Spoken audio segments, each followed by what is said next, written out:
बिस्मिल्लाहिर्रहमानिर्रहीम, अस्सलामुअलैकुम। 92 news prime time bulletin में खुशामदीद। मैं हूँ आयशा अंसारी। मैं हूँ ज़ौक अहमद और मैं हूँ सदफ दुरानी। हेडलाइंस आपने जाने। बुलेटिन का आगाज इस खबर के साथ कि चेयरमैन तहरीक इंसाफ इमरान खान ने army chief general Qamar Javed Bajwa को तौसीह देने की तजवीज़ दे दी है।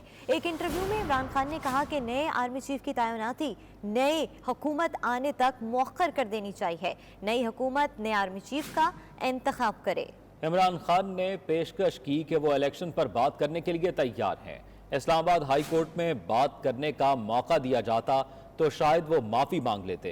इमरान खान ने वाजे किया कि वो अमेरिका मुखालिफ नहीं हैं। चेयरमैन तहरीक इंसाफ इमरान खान ने army chief general Qamar Javed Bajwa को तौसीह देने की तजवीज़ दे दी। एक इंटरव्यू में इमरान खान ने कहा कि नए आर्मी चीफ की तैनाती नई हुकूमत आने तक मौखर कर देनी चाहिए। नई हुकूमत नए आर्मी चीफ का इंतखाब करे। इमरान खान ने पेशकश की कि वो इलेक्शन पर बात करने के लिए तैयार हैं। चीफ जस्टिस पाकिस्तान उमर अता बंदयाल ने कहा है कि दोस्त मजारी रूलिंग केस में सियासी जमातों के सख्त रद्दअमल के बावजूद तहम्मुल का मुजाहरा किया। इंकशाफ किया कि वज़ीर आला पंजाब इलेक्शन केस के फैसले का रद्दअमल जजेस तकर्री इजलास में सामने आया। इस्लामाबाद से इमरान वसीम की रिपोर्ट देखिए।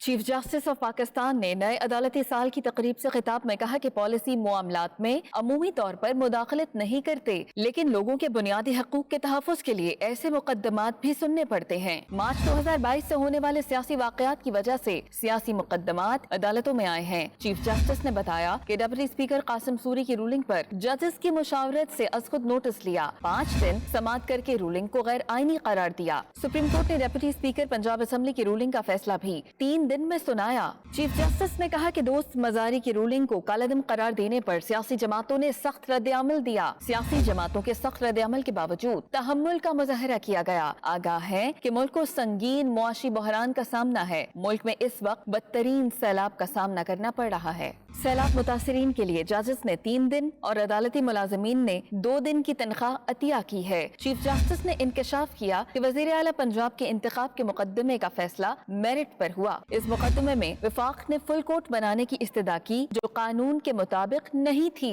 मुकदमे में सुप्रीम कोर्ट बार एसोसिएशन का किरदार भी जानिबदाराना रहा और इस मुकदमे के फैसले का रद्दअमल जजेस तकर्रुरी के लिए मुनक़िदा इजलास में सामने आया। खबर यह है कि तौहीन इलेक्शन कमीशन और चीफ इलेक्शन कमिश्नर केस में इलेक्शन कमीशन ऑफ पाकिस्तान ने इमरान खान का जवाब गैर तसल्ली बख्श करार दे दिया। इलेक्शन कमीशन ने इमरान खान को शोकॉज नोटिस जारी कर दिया।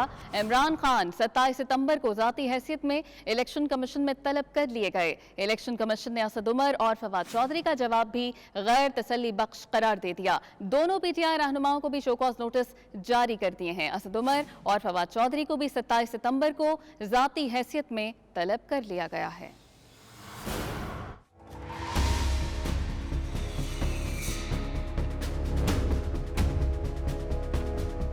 पीटीआई चेयरमैन इमरान खान की मुश्किलात में और इजाफा। इलेक्शन कमीशन ने भी शोकास नोटिस जारी कर दिया। इलेक्शन कमीशन के 4 रुकनी बेंच ने महफूज फैसला सुना दिया जिसमें इमरान खान की तरफ से जमा कराए गए जवाब को गैर तसल्ली बख्श करार देकर मुस्तरद कर दिया गया। इलेक्शन कमीशन ने इमरान खान को 27 सितंबर को जाती हैसियत में तलब कर लिया। कमीशन ने असद उमर और फवाद चौधरी के जवाब भी गैर तसल्ली बख्श करार देकर उन्हें भी तलब कर लिया। इससे पहले इलेक्शन कमीशन के 4 रुकनी बेंच ने चेयरमैन पीटीआई इमरान खान के खिलाफ तौहीन कमीशन केस की समाअत की। वकील फैसल चौधरी ने इलेक्शन कमीशन पर एतराजात उठाते हुए कहा कि इलेक्शन कमीशन के नोटिस पर तजादात है। सेक्रेटरी इलेक्शन कमीशन के नोटिस इलेक्शन कमीशन के कानून से मुताबिकत नहीं रखते। बैरिस्टर फैसल चौधरी ने कहा कि मेंबर निसार दुरानी के खिलाफ सुप्रीम जुडिशल काउंसिल में भी रेफरेंस दायर है और वो कानूनन इस बेंच में नहीं बैठ सकते। मेंबर खैबर पख्तूनख्वा ने कहा कि आप अपना काम करें, हम इसको देख लेते हैं, जिस पर इलेक्शन कमीशन ने केस का फैसला महफूज कर लिया जो शाम के बाद सुना दिया गया।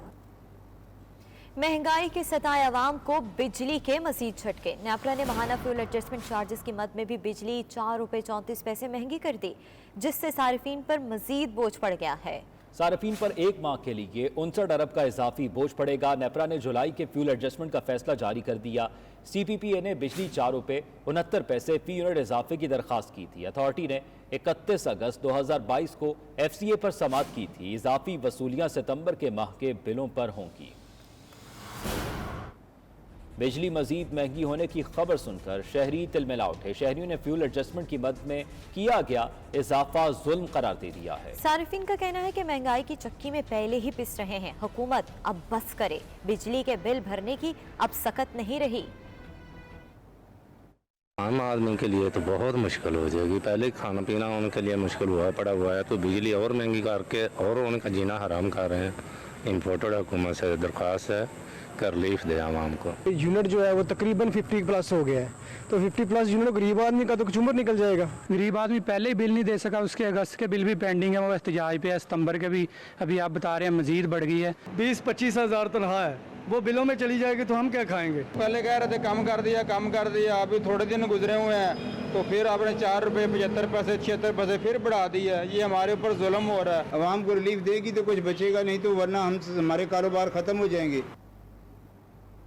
आगे बढ़ते हैं और आपको बताएं कि डेंगू बुखार कराची में जोर पकड़ने लगा है। शहरियों में डेंगू बुखार की शिद्दत में इजाफा होता जा रहा है और अस्पताल भी डेंगू बुखार के मरीजों से इस वक्त भर चुके हैं। महकमा सेहत सिंध के मुताबिक गुज़िश्ता 2 माह के दौरान 9 अफराद डेंगू से जाँ बहक हो चुके हैं। 24 घंटों में मजीद 125 अफराद में डेंगू बुखार की तस्दीक हुई है। रवां साल के दौरान डेंगू बुखार के तस्दीक शुदा मरीजों की तादाद 3667 हो चुकी है। मजीद क्या तफसीलात हैं आगाह करेंगे हमारे नुमाइंदे इब्राहिम रिंद हमारे साथ मौजूद हैं। इब्राहिम रिंद, आगाह कीजिएगा, ताज़ा तरीन आदाद शुमार क्या है? जी देखें, बिल्कुल सिंध भर में डेंगू मच्छर ने वबाई सूरत इख्तियार कर ली है। खास तौर पर कराची की अगर बात की जाए तो कराची में गुज़श्ता 24 घंटों के दौरान 7 अफराद डेंगू का शिकार होकर जाँ बहक हो चुके हैं और जबकि गुज़श्ता 2 माह के बाद की जाए तो 9 अफराद जो है वो जाँ बहक हो चुके हैं। 24 घंटों में 125 अफराद में डेंगू बुखार की तस्दीक हुई है। और अगर रवां साल की बात की जाए कि टोटल कितने मरीज रिपोर्ट हुए तो वो 3667 मरीज हैं, जबकि सरकारी और जो निजी अस्पताल है वहाँ पर बड़ी तादाद में मरीज रिपोर्ट हो रहे हैं। लेकिन सरकारी अस्पतालों में आइसोलेशन वार्ड कायम नहीं किए जा सके और ना ही वहाँ पर मच्छरदानियाँ लगाई गई हैं, जिसकी वजह से मरीज जो है निजी अस्पतालों में अपना इलाज कराने पर मजबूर है। और यही वजह है कि जो 9 अफराद जाँ बहक हुए हैं ये भी निजी अस्पताल में ही जाँ बहक हुए हैं। जी, बहुत शुक्रिया आपका तफसीलात से आगाह करने के लिए। और अब सैलाबी सूरत हाल का जिक्र करें तो सिंध में आने वाले पै दर पै सैलाबी रेलों ने मुतादिद खानदानों से उनकी जिंदगी भर की खुशियां छीन ली। इन मुतासरीन में से एक सेवन के नवाह का रिहायशी रब नवाज भी है, जिसका सब कुछ सैलाब की नजर हो चुका और अब वो अपने खानदान के हमरा रिलीफ में मुंतकिल हो चुका है। देखते हैं सेवन से वकास बाकर की रिपोर्ट।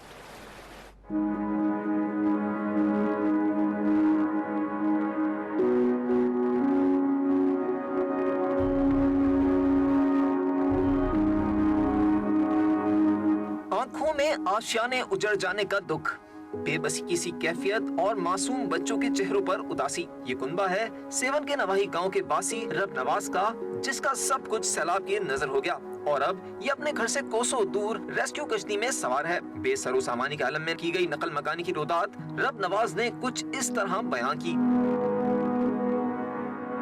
हम अपनी जान बचा के, माल भी हमारा इधर बहुत डूब गया है, कीमती सामान सारा सामान छोड़ के इधर हम बहुत परेशान है। अभी जान बचा के आए हैं, क्या करे, कोई भी नहीं आया 3 दिन से। अभी ऐसे हम रात को सोए नहीं, ऐसे बारिश का पानी और ये पानी ऐसे दबाव से चल रहा था, हम सारी रात सोए भी नहीं। कश्ती में सवार होकर रब नवाज और उसके खानदान ने अपनी जिंदगियां तो बचा ली, मगर जिंदगी का कठिन सफर अब भी बाकी है, क्योंकि रिलीफ कैंप्स में सैलाब मुतासिरीन को खाने पीने के सामान की किल्लत के साथ साथ मौसम की सख्ती का भी सामना है। जो बच्चों को गैस्ट्रो है उनके वजह से बहुत तकलीफ है। डॉक्टर साहब आए हैं, 2 गोलियां दे के चले जाते हैं। अभी आप पूरा सर्वे करो, 80,000 बंदे हैं, किसी को भी टेंट नहीं मिला है अभी तक। फार्म बना के दिया, बोला टेंट भी देंगे, राशन भी देंगे। हम उधर गए, हमें जो है ना डंडे मार के वहाँ से निकालने। PDMA के मुताबिक सिंध में सैलाब की तबाहकारियों के बायस लाखों लोग नकल मकानी पर मजबूर हुए। मजमूई तौर पर 7 लाख से ज्यादा घर जुज़वी और मुकम्मल तौर पर तबाह हो गए। 450 अफराद जाँ बहक और 1200 के लगभग जख्मी हुए। कैमरामैन इस्माइल अख्तर के साथ वकास बाकर, 92 न्यूज़, सेवन।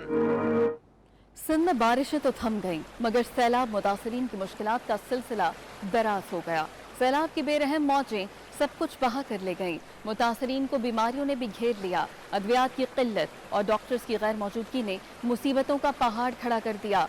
बेबस मुतासरीन हसरत भरी निगाहों से मसीहाओं की राह तकने लगे।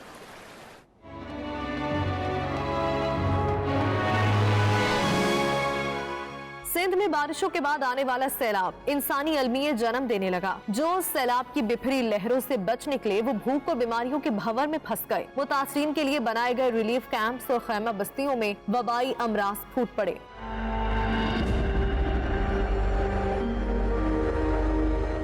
रिलीफ कैंप्स और खैमा बस्तियों में मच्छरदानियों की किल्लत और कीड़े मार अद्वियात के स्प्रे न होने पर डेंगू और मलेरिया वबाई सूरत इख्तियार कर गए। गैस्ट्रो भी तेजी से फैल रहा है। सहवन और जैकबाबाद के करीब गढ़ी खैरों के अस्पतालों में अद्वियात ही नहीं, डॉक्टर्स की भी किल्लत है। मरीज ज्यादा आ रहे हैं, डॉक्टर इतने हैं नहीं। इलाज वैसे रिस्पॉन्स अच्छा मिल रहा है, लोगों को सही कर रहे हैं, लेकिन मरीजों का जो रेशो है ना बहुत ज्यादा है। बीमारी बहुत है, मलेरिया बहुत बीमारी है। अस्पताल में डॉक्टर कम है, यहाँ पर फैसिलिटी भी नहीं है, ऐसी भी बिल्कुल नहीं चलती। महकमा सेहत सिंध के आदादोशुमार के मुताबिक सूबे भर में अब तक डेंगू के 3428 केसेस रिपोर्ट हुए और 2 अफराद जान की बाजी हार गए। मच्छर बहुत मच्छर है, बहुत मच्छर है, क्या करें? बहुत है, मच्छरों का आजार है और कुछ भी देते नहीं है। मच्छरों का आजार ऊपर से है और सारे बीमार हो रहे हैं। साफ पानी की अदम फराहमी और सफाई सुथराई के मुनासिब इंतजामात न होने पर रिलीफ कैंप्स में मुकीम मुतासरीन में जल्दी अमराज भी फैल रहे हैं। जो इन्फेक्शन हमें देखने में ज्यादा आ रही है उसमें गले की इन्फेक्शन है, वायरल इन्फेक्शन है, पेट की इन्फेक्शन है और जिल्द के अमराज हैं। मुतासरीन की अक्सरियत बीमार है। यही वजह है कि सिंध के अस्पतालों में मरीजों की बहुतात के बायस जगह कम पड़ गई। अब्दुल्ला शाह इंस्टीट्यूट के डॉक्टर मुइन सिद्दीकी ने बीमारियों से मुतालिक संगीन सूरत हाल के पेश नजर मुखय्यर हजरात से अपील की है वो सामने आए और मुतासरा इलाकों में अद्वियात पहुँचाएं। फ्लैजिल की, IV फ्लूइड्स की, ORS की, निमकोल की, स्किन डिजीजेस की दवाएं ये वाफर मिकदार में जो भी आना चाह रहा है साथ लाए तो बेहतर है। सिंध में सैलाब से सिर्फ इंसान ही नहीं जानवर भी शदीद मुतासर हुए। DG life stock doctor Nazir Ahmad लाखों के मुताबिक सैलाब में बहकर ग़ज़ाई किल्लत और मच्छरों के काटने से अब तक 1,58,000 से ज्यादा जानवर मर चुके जबकि लाखों बीमार हैं। खाम माल की कीमत में इजाफे और इसकी पैदावारी लागत के हिसाब से रिटेल मार्केट कीमत में इजाफा न होने की वजह से लाहौर समेत मुल्क भर में बुखार की दवा पैनाडोल की शदीद किल्लत पैदा हो गई है। कोरोना और डेंगू समेत मुख्तलिफ अमराज के मरीजों को शदीद मुश्किलात का सामना है।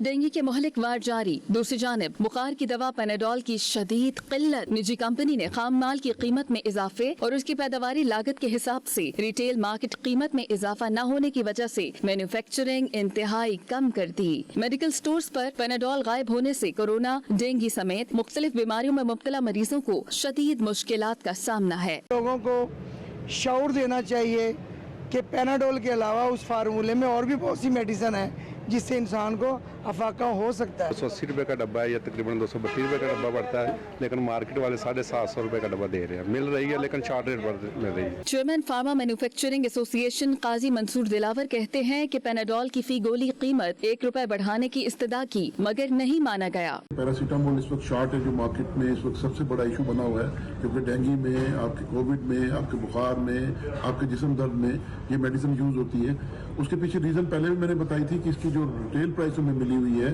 उससे 1.5 गुना ज्यादा हमारी कॉस्ट बढ़ चुकी है, जिसकी वजह से अभी तक हमें प्राइस गवर्नमेंट ऑफ पाकिस्तान की तरफ से नहीं मिली। Secretary general Lohari medicine market Riyaz Malik कहते हैं कि मार्केट में पैरासिटामोल बनाने वाली दर्जनों कंपनीज मौजूद हैं, लेकिन लोग उसे नहीं खरीद रहे। कंजप्शन ज्यादा है तो शोर मचा हुआ है। पाकिस्तान में पैरासिटामोल बेशुमार लोकल कंपनीज बना रही हैं और हमारी मार्केट भरी पड़ी है। पैनाडोल चूँकि बाई नेम लोग पैनाडोल लेना चाहते हैं वो नहीं मिलती, तो इस वजह से शोर जो है वो और मचता जा रहा है। पैनाडोल की कीमत में इजाफा होने पर आइंदा दिनों में उसकी दस्तयाबी संगीन सूरत हाल इख्तियार कर सकती है। खबर शामिल करेंगे। अब बात करेंगे मईशत से जुड़ी अच्छी खबर की। FATF ने पाकिस्तान में मनी लॉन्ड्रिंग और तकरीबी फाइनेंसिंग की रोकथाम पर इत्मीनान का इजहार करते हुए पाकिस्तान के एक्शन प्लान पर अमल दरामद और अहदाफ के हसूल का एतराफ़ कर लिया। तफसीलात इकराम होती की रिपोर्ट में।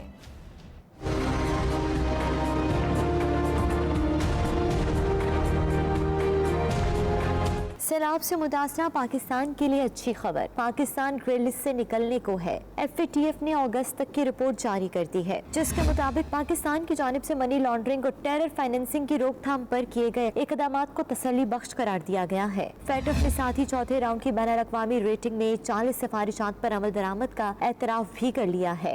एक्शन प्लान पर अमल दरामद और तमाम अहदाफ हासिल करने के बाइस FATF सेक्रेटेरिएट ने पाकिस्तान की अपग्रेडिंग भी जारी कर दी है, जिसके बाद पाकिस्तान की जानिब से अब अब किसी भी शिक पर अमल दरामद बाकी नहीं रहा। 92 न्यूज को हासिल रिपोर्ट में पाकिस्तान को अमूमी तौर पर कंप्लाइंस में कामयाब करार दिया गया है। अब सिर्फ ऑन साइट फेटफ की जायजा रिपोर्ट आना बाकी है, जिसके बाद पाकिस्तान को ग्रे की बजाय व्हाइट डिक्लेयर किया जाएगा। याद रहे कि FATF का जायजा इजलास 18 से 21 सितंबर को मुकम्मल होगा। खबरों का सिलसिला जारी है, लेकिन यहाँ पर वक्त है एक ब्रेक का। आप रहिए 92 न्यूज़ UK के साथ।